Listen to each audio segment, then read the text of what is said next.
হরে কৃষ্ণ বন্ধুরা, রাবণ মৃত্যুর সময় নারীদের সম্পর্কে 8টি ঘৃণাসূচক কথা বলেছিলেন, যা আজকের দিনে সত্যি বলে মনে করা হয়। আর এগুলি তৃপ্ত হলেও অত্যন্ত কিন্তু বাস্তব। রাবণ নারীদের সম্পর্কে যা কিছু বলেছেন তা আজকের সমাজেও কিন্তু আপনি আর অবশ্যই দেখতেও পাবেন। রাবণের নাম শুনলে আমরা তার দোষ ত্রুটিগুলো লিখিত আলোচনা করি, তবে রাবণকে এই ব্রহ্মাণ্ডের সবথেকে জ্ঞানী পণ্ডিত বলে মনে করা হয়। আর কথিত আছে রাবণ ছিলেন ভগবান শিবের একান্ত ভক্ত। আর এমন কোনো দিন ছিল না যেদিন তিনি ভগবান শিবের পূজা করতেন না। কিন্তু রাবণের এক অপরাধ তাকে চিরকালের জন্য খারাপ বানিয়ে দিল। আর মাতা সীতাকে অপহরণ করে তাকে নিজের রানী বানানোর স্বপ্ন দেখা রাবণ হয়তো ভুলে গিয়েছিল যে তিনি যে সীতামাকে অপহরণ করেছেন আর তিনি অযোধ্যার রাজা আর দশরথের পুত্রবধূ। আর এর ফলস্বরূপ নিজে তাকে পান দিয়ে আর এর মূল্য চুকাতে হয়েছিল। তবে এক জ্ঞানী পণ্ডিত হওয়ার কারণে রাবণ তার মৃত্যুর সময় অনেক ভালো কথা বলেছিলেন। আর তার মধ্যে নারীদের 8টি দোষের কথাও উল্লেখ করেছিলেন। বন্ধুরা, আজ আমরা সেই নারীদের দোষগুলির বিষয়ে ভিডিওটিতে জানাবো।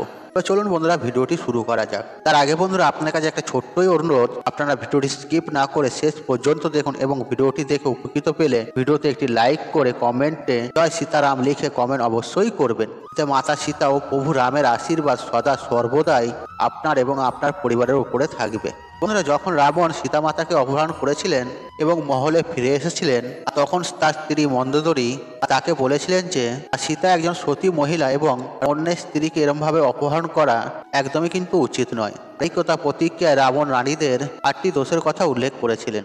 রাবণ প্রথম যে দোষটির কথা বলেছিলেন সেটি হলো নারীরা খুব বেশি মিথ্যা বলে। তার মধ্যে নারীরা মিথ্যা না বলে থাকতে পারে না। এমনকি মিথ্যাকে আড়াল করতে 100 মিথ্যা কথাও বলতে হয়, কিন্তু তারা তা করতে প্রস্তুত থাকে। আর তারা কার সামনে কেমন ধরনের মিথ্যা বলছে তা নিয়ে তারা বিন্দুমাত্র চিন্তাও করে না। বন্ধুরা, এই বিষয়টি হয়তো আপনারা জীবনে হয়তো লক্ষ্যও করেছেন যে নারীরা বা মেয়েরা প্রায় অকারণে মিথ্যা বলে। আর এই মিথ্যার কারণে অনেক সময় সম্পর্ক এবং জীবনের দিকগুলো অনেক সময় কিন্তু নষ্ট হয়ে যায়। বন্ধুরা, রাবণ যে দ্বিতীয় দোষটির কথা উল্লেখ করেছিল তা হলো নারীরা অত্যন্ত সাহসী হন, কিন্তু তার এই সাহসকে প্রায় নেতিবাচকভাবে ব্যবহার করে। আর তার কথার অর্থ হলো কখনো কখনো তারা সাহসে হতেও গিয়ে এমন কিছু কাজ করে ফেলে যা তাদের পরিবার এবং ঘরকে সমস্যার মধ্যে ফেলে দেয়। সাহস যদি বেপরোয়া রূপ নেয় তা উপকারের পরিবর্তে ক্ষতি বয়ে নিয়ে আসে। রাবণ এই কথা বলেছেন তার মন্দোদরী যখন জানতে পারেন যে রামের ধর্মপত্নী তাকে অপহরণ করেছিলেন, আর তখন তিনি ভীষণ ভীত ও উদ্বিগ্ন হয়ে পড়েন।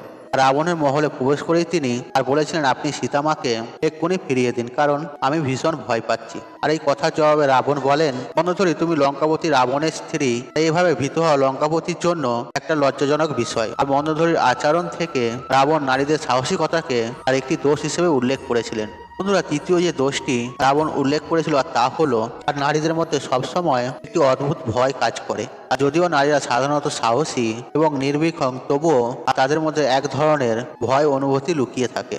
আর এই ভয় থেকে মুক্তি পেতে তারা প্রায়শই এমন কিছু কাজ করে থাকে যা কখনোই তাদের কিন্তু করা উচিত নয়। রাবণের মতো নারীরা কোমল স্বভাবের হয়, যার কারণে তারা ছোটখাটো বিষয়ে কিন্তু অকারণে ভয় খায়। এই ভয় থেকে মুক্তি পেতে তারা এমন কাজ করতে রাজি হয়ে যান যা তাদের জীবনে কখনোই কিন্তু করা উচিত নয়। কখনো কখনো এই ভয়ের কারণে তারা এমন বিপদে পড়ে যান যেখান থেকে বের হওয়া খুব কঠিন হয়ে ওঠে।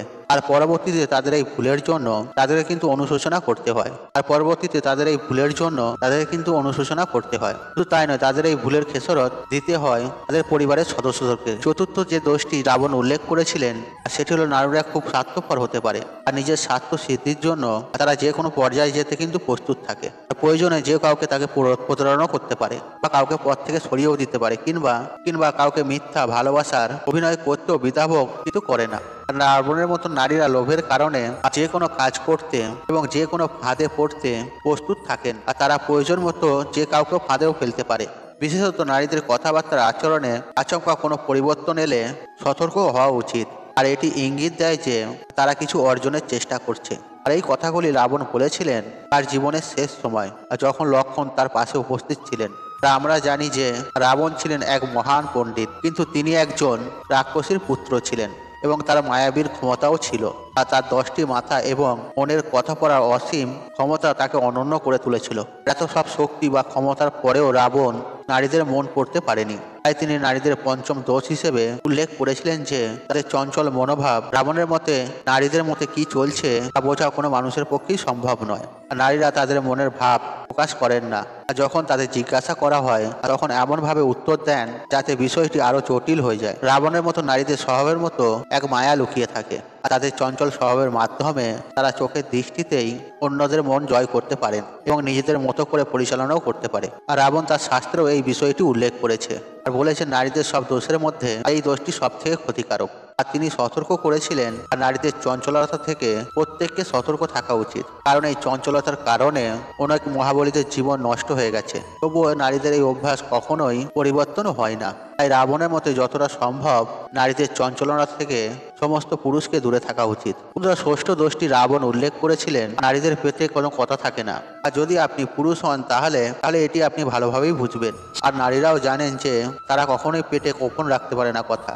রাবণ তার মৃত্যুর আগে বলেছিলেন যে নারীরা কখনোই কোনো কথা নিজের মধ্যে ধরে রাখতে পারে না।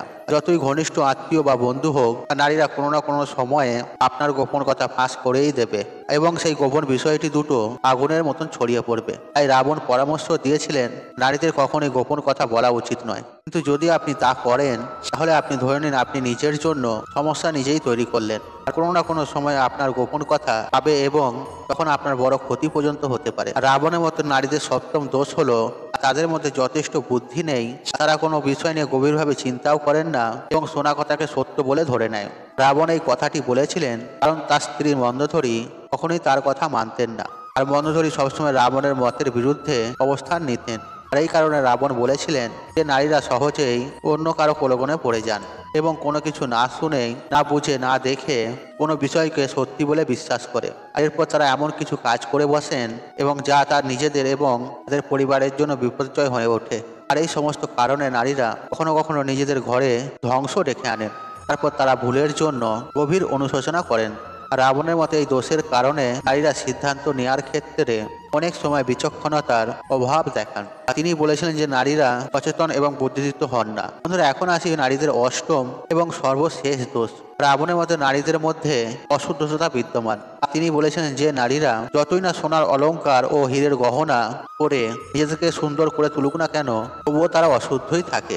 রাবণের মতে মহিলারা পরিষ্কার পরিচ্ছন্নতার দিকে খুব কম মনোযোগ দেন, আর এই কারণেই তিনি অশুদ্ধ বলেছেন। যদিও নারীদের মধ্যে অনেক ভালো গুণ রয়েছে, তবে এই 8টি দোষ ছিল যা রাবণ উল্লেখ করেছিলেন। এইসব শুনে আপনারা বুঝতে পারবেন আর রাবণের দৃষ্টিতে নারীদের কি কি খারাপ দিক রয়েছে। আপনার মতে রাবণ এই আজকের দিন এই কথাগুলি কতটা আসঙ্গিক বা কতটা সত্য, কমেন্ট করে কিন্তু অবশ্যই লিখে জানাবেন। বন্ধুরা, রাবণ যে এই নারীদের মধ্যে এই কথাগুলি বলে গিয়েছিলেন তা আজ কলিযুগে বর্তমান কালে আপনি এইসব জিনিসগুলি কোথাও না কোথাও অনুভবও করতে পারবেন বা দেখেওছেন। আর বাস্তবে এটাই ঘটছে। বন্ধুরা, আশা করছি এই ভিডিওটি আপনাদের ভালো লেগেছে। তাহলে ভিডিওতে একটি লাইক করুন, একটু কমেন্ট করুন, শেয়ার করুন এবং বন্ধু বান্ধব আত্মীয়জনদের সাথে শেয়ার অবশ্যই করুন। মনে রাখবেন আপনার একটি শেয়ার অনেক মানুষকে উপকৃত করে তুলতে। আর আপনি যদি আমার চ্যানেল নতুন হয়ে থাকেন তাহলে চ্যানেলটাকে সাবস্ক্রাইব করবে, পাশে থাকার অন রাখুন, কারণ নিত্য নতুন ভিডিও সবার আগে দেখার জন্য। ঈশ্বর আপনার মঙ্গল করুক। আপনি সুস্থ থাকুন, নিরক্ত। আপনার দিন মঙ্গলময়। হরে কৃষ্ণ কৃষ্ণ কৃষ্ণ হরে হরে।